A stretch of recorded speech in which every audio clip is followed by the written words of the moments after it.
এবার আমরা দেখব অ্যালাইন সেন্টার ইমেজ গ্যালারি। এর জন্য এইচটিএমএলে কোনো চেঞ্জ আসবে না। আগে যেরকম আমরা একটা ডিভ গ্যালারি নিয়েছিলাম, ক্লাস নেম গ্যালারি, ডিভের মধ্যে তার মধ্যে কিছু ইমেজ ছিল, ঠিক সেমভাবে আমরা মার্কআপটা করেছি।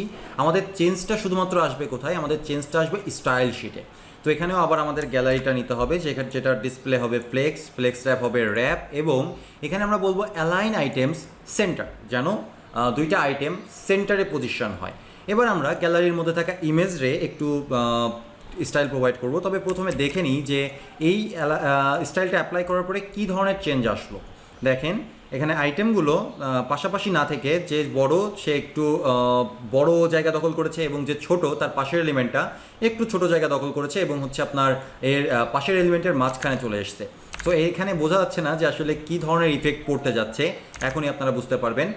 এবার আমরা গ্যালারি ইমেজের বা প্রত্যেকটা ইমেজে কিছু স্টাইল প্রোভাইড করব, যেমন মার্জিন 10, বর্ডার বক্স শ্যাডো সব কিছু প্রোভাইড করব। শুধুমাত্র একটা এক্সট্রা কাজ করব, সেটা হচ্ছে ম্যাক্স উইডথ বলে দিব। ম্যাক্স উইডথ কত বলবো? 350 পিক্সেল। ওকে, সেভ করি। এইবার দেখেন যে একটা অসাম স্টাইল তৈরি হয়ে গেল। আমি কিন্তু হাইট বলিনি, আমি বলিনি যার হাইট যা তাই হোক, ইট ডাজন্ট ম্যাটার, বাট উইথটা আমি কন্ট্রোল করছি। উইথটা কন্ট্রোল করার মাধ্যমে কি করছি?